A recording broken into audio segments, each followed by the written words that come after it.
കേരളത്തിലെ ആദ്യത്തെ A class steel lift bridge കോടികൾ മുടക്കി പാർവതി പുത്തനാറിന് കുറുകെ കരിക്കകത്ത് നിർമ്മാണം പൂർത്തിയാക്കിയിരിക്കുകയാണ്. പശ്ചിമതീര കനാൽ നവീകരണത്തിൻ്റെ ഭാഗമായാണ് കരിക്കകം സ്റ്റീൽ ലിഫ്റ്റ് ബ്രിഡ്ജ് നിർമ്മാണം കഴിഞ്ഞിരിക്കുന്നത്. ദേശീയ ജലഗതാഗത പാത കടന്നു പോകുന്ന പാർവതി പുത്തനാറിന് കുറുകെ കരിക്കകത്താണ് പാലം നിർമ്മിച്ചിരിക്കുന്നത്. കയ്യേറ്റവും മലിനീകരണവും തുടർക്കഥയായ പാർവതി പുത്തനാറിനെ ഉപയോഗപ്രദമാക്കുന്ന രീതിയിൽ ദേശീയ ജലഗതാഗത പാത വരുന്നതിന് മുന്നോടിയായി പ്രദേശവാസികൾക്കൊരു പാലം എന്ന സംസ്ഥാന സർക്കാരിൻ്റെ വാക്കാണ് ഇന്നിവിടെ യാഥാർത്ഥ്യമാക്കിയിരിക്കുന്നത്. കരിക്കകം ക്ഷേത്രത്തിലേക്ക് പോകുന്ന പഴയ പാലം തകർന്നതിൻ്റെ ഭാഗമായാണ് പുതിയ പാലം നിർമ്മിച്ചത്. എന്നാൽ പാർവതി പുത്തനാറിലൂടെ ദേശീയ ജലഗതാഗത പാത വരുന്നതിൻ്റെ ഭാഗമായി ബോട്ടുകൾ വരുമ്പോൾ തടസ്സം വരാതെ കടന്നു പോകുന്നതിനാണ് ഉയർത്താൻ കഴിയുന്ന തൂക്കുപാലം നിർമ്മിച്ചത്. ബോട്ടുകൾ സർവീസ് നടത്തുമ്പോൾ പാലം മുകളിലേക്ക് ഉയർത്തി ബോട്ടുകളെ കടത്തിവിടുന്നു. ബോട്ടുകളുടെ സുഗമമായ സഞ്ചാരം ലക്ഷ്യമിട്ടാണ് ഇത്തരമൊരു പാലം നിർമ്മിച്ചത്. 2,18,00,000 രൂപ ചെലവിട്ടാണ് 4.5 മീറ്റർ വീതിയുള്ള പാലം നിർമ്മാണം നടത്തിയത്. 2022 ജനുവരിയിലാണ് പാലത്തിൻ്റെ നിർമ്മാണം ആരംഭിച്ചത്. ഇൻലാൻഡ് നാവിഗേഷൻ വകുപ്പിന് കീഴിലുള്ള പൊതുമേഖലാ സ്ഥാപനമായ Kerala electrical and allied engineering കമ്പനിയാണ് പാലത്തിൻ്റെ നിർമ്മാണ പ്രവർത്തനങ്ങൾ ഏറ്റെടുത്തിരുന്നത്. ഈ മാസം 20-ാം തീയതി ചീഫ് മിനിസ്റ്റർ പിണറായി വിജയൻ ഉദ്ഘാടനം നിർവഹിക്കാനിരിക്കുന്ന പാലത്തിൻ്റെ നിർമ്മാണത്തിന് നേതൃത്വം വഹിച്ച MLA കടകംപള്ളി സുരേന്ദ്രൻ ഇന്ന് ട്രയൽ റൺ നടത്തുകയായിരുന്നു. നമ്മുടെ സംസ്ഥാന ഗവൺമെൻറ് തന്നെ ഏറ്റവും പ്രധാനപ്പെട്ട ഒരു സ്വപ്ന പദ്ധതിയാണ് ഈ ദേശീയ ജലപാത എന്ന് പറയുന്നത്. അത് യാഥാർത്ഥ്യമാകുന്നു എന്നുള്ളതാണ് ഏറെ ആഹ്ലാദകരമായിട്ടുള്ള കാര്യമെന്ന് പറയുന്നത്. ഈ പാലം 3.5 കോടി രൂപ ചെലവിൽ നിർമ്മിച്ച ആധുനികമായിട്ടുള്ള സാങ്കേതിക വിദ്യകളോട് കൂടിയിട്ടുള്ള പാലമാണ്. ഞാൻ മനസ്സിലാക്കുന്നത് നമ്മുടെ സംസ്ഥാനത്ത് തന്നെ ആദ്യമായിട്ടാണ് ലിഫ്റ്റ് ചെയ്യുന്നതായിട്ടുള്ള ഒരു ബ്രിഡ്ജ്.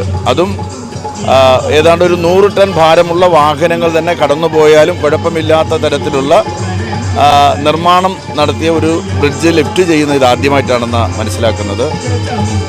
വിഴിഞ്ഞത്തിൻ്റെ പ്രവർത്തനങ്ങൾ പൂർത്തീകരിക്കുന്നതോടുകൂടി ഈ പാലം നമുക്ക് വളരെയേറെ പ്രയോജനം ചെയ്യുമെന്നാണ് എൻ്റെ വിശ്വാസം. കാരണം നമ്മുടെ ചരക്ക് ഗതാഗതം നല്ലൊരു ശതമാനം ഈ ജലഗതാഗതമായിട്ട് മാറുന്നതായിട്ടുള്ള സാഹചര്യമാണ് പുതിയ കാലത്ത് വരാൻ വേണ്ടി പോകുന്നത്. ഇതിലേറെ സന്തോഷം നൽകുന്ന കാര്യം എന്ന് പറയുന്നത് സ്റ്റേറ്റ് ഗവൺമെൻറ് തന്നെ സ്ഥാപനമായിട്ടുള്ള കെല്ലാണ് ഇതിൻ്റെ നിർമ്മാണ ചുമതല ഏറ്റെടുത്തതെന്നുള്ളതാണ്. പിന്നെ ഇൻലാൻഡ് നാവിഗേഷൻ ഡിപ്പാർട്ട്മെൻറ്റാണ്, ആ വകുപ്പാണ് ഈ പ്രവർത്തനങ്ങളൊക്കെ നേതൃത്വം കൊടുത്തത്. ഏതാണ്ട് ഒരു വർഷക്കാലത്തെ നിർമ്മാണ സമയമാണ് ഇതിനെടുത്തിട്ടുള്ളത്. ഏതായാലും ഇതുപോലുള്ള 2 ബ്രിഡ്ജുകൾ കൂടെ നമ്മുടെ കോവളത്തിനും കരിക്കകത്തിനിടയ്ക്ക് വരുന്നുണ്ട്. ഇതുപോലുള്ള 2 ബ്രിഡ്ജുകൾ 20-ാം തീയതി മുഖ്യമന്ത്രി ഈ ബ്രിഡ്ജ് ഉദ്ഘാടനം ചെയ്യുമ്പോൾ ഈ ദേശീയ ജലപാതയുടെ 350 കോടി രൂപ ചെലവ് വരുന്ന ദേശീയ ജലപാത പദ്ധതിയാണ്. അതിൻ്റെ ഒരു ഫേസാണ് ഇവിടെ ഉദ്ഘാടനം ചെയ്യുന്നത്. ഉദ്ഘാടനം ചെയ്യുമ്പോൾ കോഴിക്കോട് ജില്ലയിൽ ഇതുപോലുള്ള ഒരു ബ്രിഡ്ജിൻ്റെ ഉദ്ഘാടനം മരാമത്ത് വകുപ്പ് മന്ത്രി ശ്രീ മുഹമ്മദ് റിയാസ് നിർവഹിക്കുന്നുണ്ട്.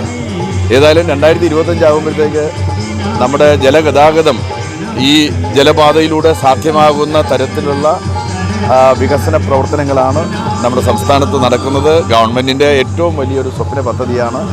ഇത് യാഥാർത്ഥ്യമാക്കുക എന്ന് പറയുന്നത് ഒരു വലിയ സംഗതി തന്നെയായിരിക്കും എന്നുള്ള കാര്യത്തിന് സംശയമില്ല.